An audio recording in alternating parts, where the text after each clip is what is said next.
fit any asese ni din and your friend say mechanic na prophet kumichacha ma sesa me YouTube no ba bia me hwe bia ma change afro and maba too much GH hwe na prophet kumichacha me so me hwe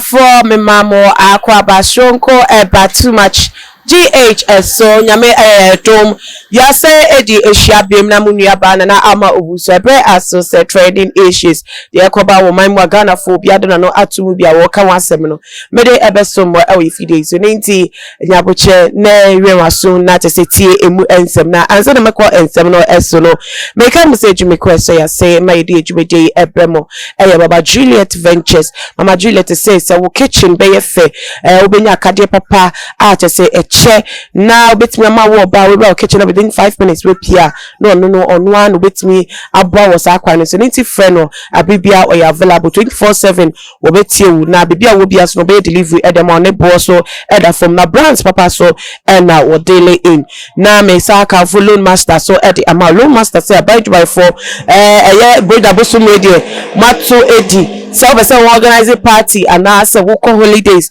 and na projects be that we need so arch say we sika enwo enso no wo say we dey bra so we do aketwa controller and account office and e be so our affordability wo che say bra pa na test within 24 hours wo processing loan and farmer na say never financing with project na bibia enko wano na wuchia interest rate ni dey from bokokra wuchia kra wonte kra process yete efi waketua emu na ebiem so no niche roofing for selling country mo say dime boss there ye niche roofing kwano betima ye say joma na ye beat nti so person one more than so for mo number no na frɛ wo no wo nye ni neat emfa emma na baby amigine ye Raise Beauty Parlor and Closet say wo ba and wo be ma wo siesie mu wonta o manicure o pedicure ebiem so no makeup any atare papa wo be share e dey pin why complete woman no artist wo be dance so ewo afoforo mu no eno no Raise Beauty Parlor and Closet oba ha wo be pie no no why nipa foforo kra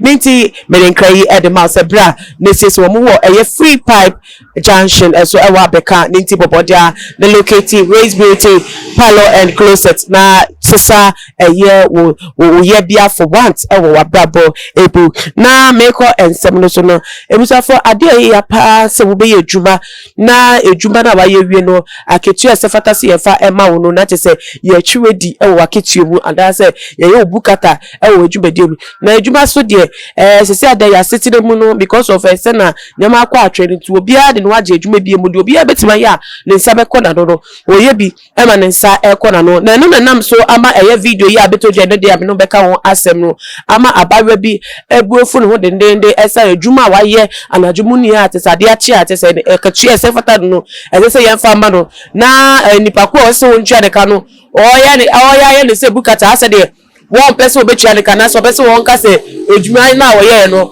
ese fata se wo beje so aketua da wo hwe video da na de na abawe no pache nua ne se wono de we slekwe wade atomo slekwe na najumuni nia no obema wo hia no a day before no chese one na ekeka ye no wone no ko ehia mu ebo mpaso no obema no eka de se wo mo ekwa agreement se 130 Ghana cedis de wo mu bia wo de seska no ebeja ne kwan na wetimi awo bre na najumuni nia chese wadare ne style bia ma oba le hu se yes obema yi wo ma no wesu ne ho so na ade chie na ja ne kwan no onko di fia wo say ohu amma aye be ma ne se no hu amma anase no wansane no enu nti ohu de nti e woto a ochia aye abareka no na abayo so say wonti ase de nti abema no ehu ni se de hu amma nti wontia ne kesa se hu aba so hu aba waji ono ankasa de so because ono de oni medu a ofa ye onim anama otu ya ansa no ne ebedi nhia e wo mpemu na oni ne di hia na tese wetimi ewura ni mu na style bia bi wadane no tese wetimi peja no wekukuru no wa wuso no bia bi na tese aketua abira so na wo kasa wo wan bantu ntia na no ase de kwase buo bi na abe ma pese mbu akasa mbu de kwasa ntia oba yi se dabida won pere emo be me yi fa no hundi na tese wa yire oba me ya wo da ne ka wo pete mu atese nkofo kure wa around kwa airport o edema no be me su aye na dwe so no so se wan ban kwa e de ene na akeche bi enum bi mu de you do me I do you na tese obi enya no ho se pede na obi a fa no ho ko de busa fo yengo video no emra ne ba de ka won dia no me de besom mo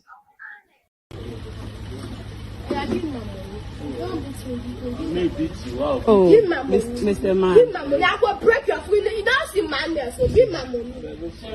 Excuse, give my money. Which customer give? Give my money. Give my money.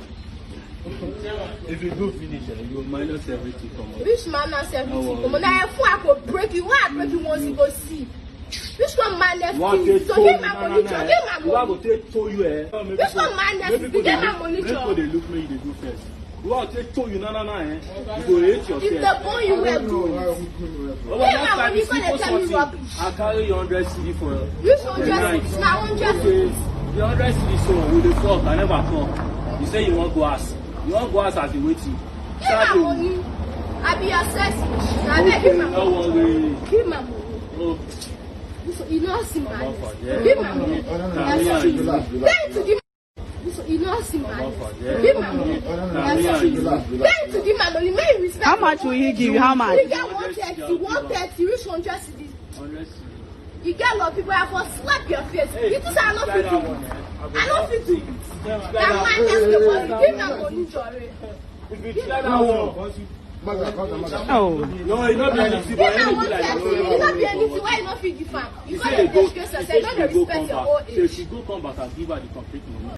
na ebusuafo de ekosunlo na tese osu de weni ehubi na tumu se abayo ne kasa emu ni a chese oye Nigeria ni a chese obetena Ghana ha na obema no so wutie ni kasa ono so Nigeria ni na se wobetimi efi omukrom na tese abra no mo obe wo ha omayimu no chese omo ho kwan sa ana se omo ni ho kwan ni emu no Ghana for achomadwe omo cha omo se obema no kwan onam so pese ode oba no efa ni kwan musa because agreement is always an agreement woni na kwantiasia na esafata se entiase amokoye no se won fama because one can chen say woni di hia won paso wi a wo ba ansa na obeche ka woni ni di hia na mo beche ne kan nti e ba ne se no woni di hia wi na te say throughout the night e bi crampo 10 minutes to crazy ka wo mutua kra nya asem ketwa e bi kra the 1 hour and o ma price no na te say throughout the night wetin ni di hia na te say opese mu ni kwase na te say kwase buo no eni ni kwa musa nti obema na ebe ya woni no kra na te say agreement o no oba no ekoye no woni so